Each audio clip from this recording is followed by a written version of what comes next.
Well, hello everyone, and welcome back to my kitchen. I am getting ready to go play golf, so pardon the hair, pardon the no makeup, pardon all that stuff.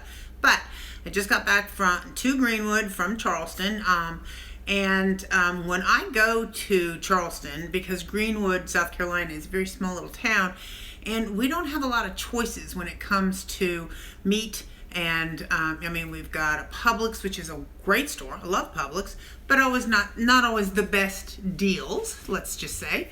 And we have Walmart, and Walmart is Walmart. Everyone knows Walmart. And we have a couple of the other ones, but because the market is larger in Charleston, the sales are better in Charleston. So when I go, and it's about 2 hours and 15 minutes, and so when I go, I take my cooler and I do my grocery shopping in Charleston, come home, and I freeze it all, and then I've got it, and I've spent my money well too. So I got my skinless boneless chicken, which $1.99 a pound. Couldn't get it here. I couldn't get chicken breast here, but I really couldn't get it at any kind of a decent price, even when I could find it. And then I got some awesome boneless ribeyes, but really nice thickness, nice ribeyes. So what I wanted to jump on real quick and show you before I went and played golf was how I freeze things. Because a lot of people aren't even aware that you can do this and for how long and all those things. So I wanted to just quick show you what I do.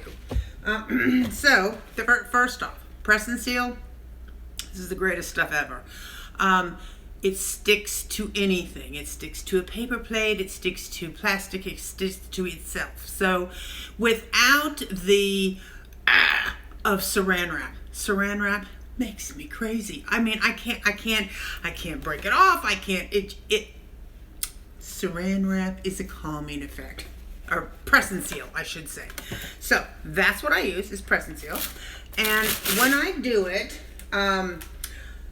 it depends on how big these are, but I usually, because chicken breasts are so giant that, really one can be split into two. And if I pound it, that's really like 4 huge pieces. So usually I wrap 2 at a time. If I'm having guests, then I take 3 out and I got 6. But if I don't have to overdo it. I don't usually wrap anything more than 2. For steaks, I wrap them individually because a lot of times they're big, and with a baked potato or whatever, a lot of times my husband and I will grill one, split it. So that's how I do it. So I'm going to take several pieces so that I'm preparing myself because, and I also have a cutting board down. I will, when I'm finished with my project, I will absolutely Clorox down my counters and myself and all those things. But before I do that, but I do like to have something down so I have a surface to work on.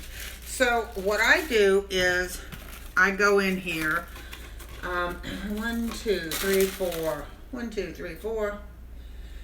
So for chicken, I'm probably going to need 5 pieces of press and seal. So I'm going to 2.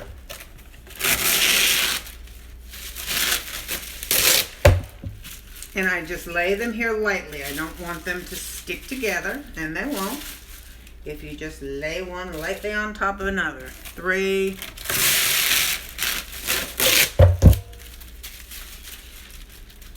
4.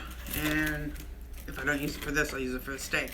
But here's the other thing that I want to tell you too, is if I buy this at $1.99 a pound, and then I just take this whole piece and take this just like this and put it in the freezer, that's a lot of chicken. So when you thaw it, you can't refreeze it. So now you're going to have to cook it all at once, and you're going to have to figure out what to do with it. So by breaking down what you've bought, it gives you more options, to make different things. Chicken parm, chicken, all kinds of chicken. You know me and chicken. I love chicken. So I'm going to open this up. I'm going to see, that's a big old chicken breast right there. So I'm going to take it. I'm going to put it down here. I'm going to wrap this end on it so I've got something in between it.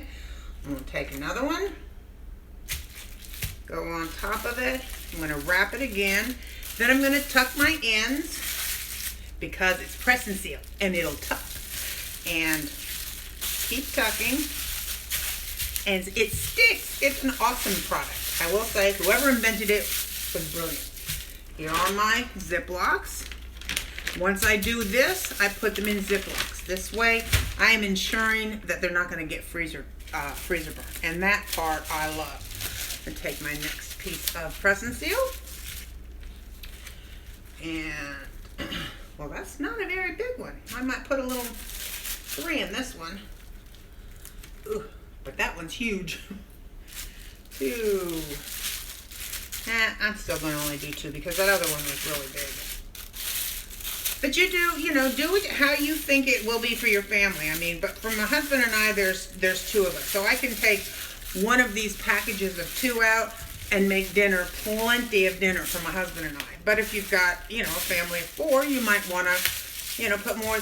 But still, if you just do 2, then you can take 2 out at a time. So you've got 4. Just the way I do it. Get another piece. And by putting all of these, cutting all of these pieces off, you're not handling the box again. So, because whenever you're handling chicken, you always want to make sure that you you are mindful of the cross-contamination potential. Okay, I'm going to fold in these edges, fold them up, and keep folding. All right, so there I have. And then the other thing that I do, which I will get back to that, but see where this says that. So what I do is I'll put in there chicken and I'll put today's date. Because when I go to take something out, if I bought chicken after now, I'm going to want to use this one first. Obviously rotate your stuff. So I'm going to continue to wrap this rest of this chicken. I'll be back to you when, I will be back to you when I am doing my steak. So, I'll be right back. Okay, now, so we're back, and these are my chickens, and now we're going to do some steak. These steaks are actually, what do they call it? Ranch cut ribeyes, but they're nice steaks, and we had them actually at my sister's house the other night, and they were delicious. So that's them. Nice. So what and I do these one at a time, like I said, because we may want 1, we may want 2. So I'm going to wrap them end to end and up over the top. I'm just covering all of the surface so that no air gets to it. And then I will put these in a Ziploc. So that's as simple as that gets. End to end. And we're just covering the surface here. Oops. There you go. I put it on the diagonal so I had more surface space. And I'm just covering all of the surface. We don't want air to get it. Air is the enemy. So I will stack those all up and put those in a Ziploc. It's so nice when your freezer is full. And especially because now is grilling season. So we love grilled anything. Grilled shrimp, grilled fish, pork butt, of course. We love that. Okay, well, I'm going to finish these and then I'll be back with the burgers. Okay, now we're back with the burger meat, which is the last of it. And so these are all of my burgers. And so I bought the big package. I got it for like, oh my gosh, it was less than $3 a pound. Good burger meat. So what I do is in my family, typically I have 1 burger. My husband has 1. He always says he wants 2, but he has 1. But I always have to have 3. So anyway, I'm going to wrap them 3 at a time. Now if there's just the 2 of you, I mean, these are nice burgers. I mean, mine are nice size. But here's the other thing. I wrap them 2 or 3 at a time because I will take them out to make burgers, but I will also take 2 out because I'm going to mix it with my Italian sausage and my ground chicken and make meatballs, or I'm going to make a meatloaf or whatever. So I can take them out, and typically if we have company, we have 2 at a time, another couple or whatever. So I wrap them 2 or 3 at a time. However you want to do it works. So I always put it down, and then I have a piece of my press and seal, and so that it covers the top of the burger.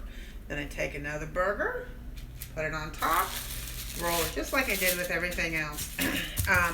Another burger on top, and roll it. Now I'm going to pull this up, and I'll pull these in because, like I said before, I don't want any air to get to this. And plus we're going to put it in a Ziploc bag too, so that even helps more. But that's as simple as it is, and it's absolutely the greatest way to save money, and then also kind of have your stuff. Like I said, if you go and you buy that big thing and then you freeze the whole big thing, then you got to take the whole big thing out and cook the whole big thing, and that's not always part of your program especially if there's only 2 or 3 of you. So I just wanted to jump on real quick and show you kind of how I do it, and hopefully that will be helpful to you. So and then actually, just to show you the final thing, see, can you see that? Chicken breast, and then the date, and steak, and then the date. And you can open your Ziploc and pull it out of there, and let it defrost in the fridge. I cannot tell a lie. Sometimes I put my chicken in cold water and do a quick defrost. Never had a problem with it. You guys do what you want to do. So anyway, that's how you do it, and I hope it's helped you. Have a great day. Bye.